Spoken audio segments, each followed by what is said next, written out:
राधे राधे दोस्तों। आज हम शिव पुराण का पाठ शुरू करते हैं। शुरू करने से पहले मेरी आप सबसे विनती है कि मेरे चैनल को सब्सक्राइब, लाइक और शेयर करना ना भूलें, ताकि हम आपके लिए अच्छी अच्छी कथाएं और पुराणे ला सकें। ओम नमः शिवाय। चलो आइए शुरू करते हैं। राधे राधे दोस्तों, आपका फिर से स्वागत है मेरे YouTube चैनल राधे साहब में। आज हम आपको आगे की कथा सुनाते हैं। अतः तुम लोग शीघ्र ही जाकर उनसे अपने अपराधों के लिए क्षमा मांगो। विधे उन्हें शांत करने का केवल यही सबसे बड़ा उपाय है। मैं समझता हूँ कि ऐसा करने से भगवान शंकर को संतोष होगा। यह मैंने सच्ची बात कही है। ब्राह्मण, मैं तुम सब लोगों के साथ शिव के निवास स्थान पर चलूंगा और उनसे क्षमा मांगूंगा। देवता आदि सहित मुझ ब्रह्मा को इस प्रकार आदेश देकर श्री हरि ने देवगणों के साथ कैलाश पर्वत पर जाने का विचार किया। तदंतर देवता, मुनि और प्रजापति आदि जिसके स्वरूप ही हैं में श्री हरि उन सबको साथ ले अपने वैकुंठ धाम से भगवान शिव के शुभ निवास गिरि श्रेष्ठ कैलाश हो गए। कैलाश भगवान शिव को सदा ही अत्यंत प्रिय है।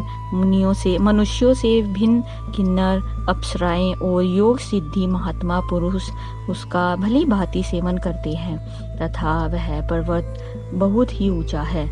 उसके निकट रुद्रदेव के मित्र कुबेर की अलका नामक महादिव्य एवं रमणीय पुरी है, जिसे सब देवताओं ने देखा।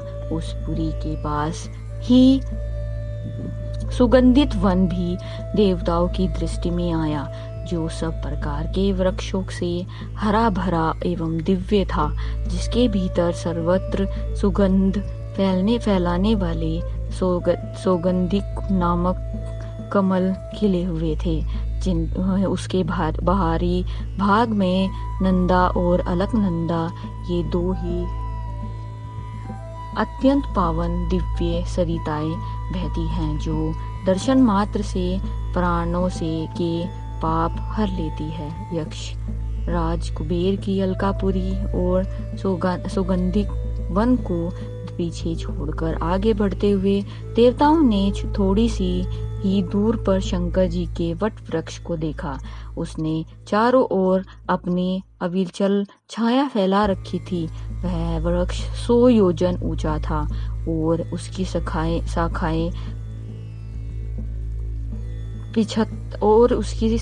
75 योजन तक फैली हुई थी। उस पर कोई घोंसला नहीं था और ग्रीष्म का ताप तो उससे सदा दूर ही रहता था। बड़े पुण्य आत्मा पुरुषों को ही उसका दर्शन हो सकता है। वह परम रमणीय और अत्यंत पावन है। वह दिव्य वृक्ष भगवान शंभु की योग स्थल है। योगियों के द्वारा सेव्य और परम उत्तम है।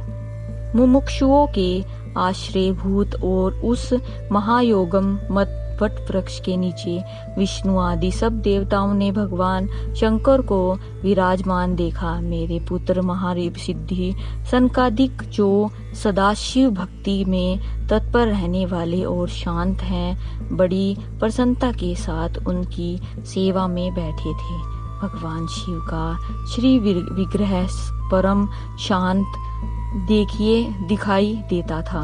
उनके सखा कुबेर, जो गुहा को और राक्षसों के स्वामी हैं, अपने सेवक गणों तथा कुटुंबियों जनों के साथ सदा विशेष रूप से उनकी सेवा किया करते हैं।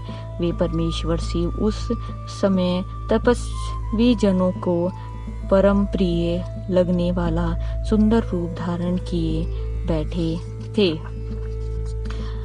भस्म आदि से उनके अंगों की बड़ी शोभा हो रही थी। भगवान शिव अपने वत्सल स्वभाव के कारण सारे संसार के सुदह हैं। नारद उस दिन वे एक कुशासन पर बैठे थे और सब संतों के सुनते हुए तुम्हारे प्रसन्न करने पर तुम्हें उत्तम ज्ञान का उपदेश दे रहे थे। वे बायां चरण अपनी दाईं जांघ पर और बायां हाथ अपने घुटने पर रखे कलाई में रुद्राक्ष की माला डाले सुंदर तर्क मुद्रा से विराजमान थे। इस रूप में भगवान शिव का दर्शन करके उस समय विष्णु आदि सब देवताओं ने दोनों हाथ जोड़ मस्तक झुकाकर तुरंत उनके चरणों में प्रणाम किया। मेरे साथ भगवान विष्णु को आया देख सत्पुरुषों के आश्रयदाता भगवान रुद्र उठकर खड़े हो गए और उन्होंने सिर झुकाकर उन्हें प्रणाम किया।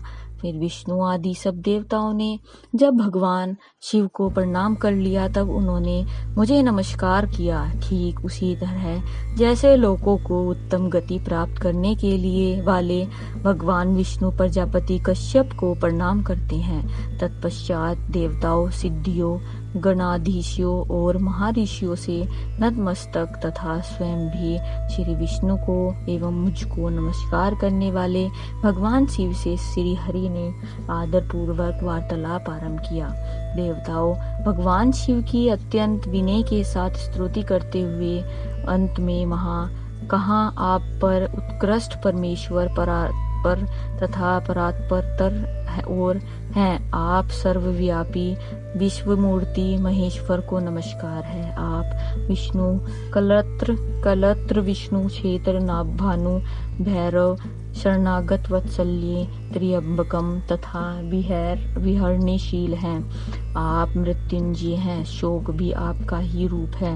आप त्रिगुण एवं गुणात्मा हैं। चंद्रमा, सूर्य और अग्नि आपके नेत्र हैं। आप सबके कारण तथा धर्म मर्यादा स्वरूप हैं। आपको नमस्कार है। आपने अपने ही तेज से संपूर्ण जगत को व्याप्त कर रखा है। आप निर्विकार प्रकाशपूर्ण चिदानंद स्वरूप पारब्रह्म परमात्मा है।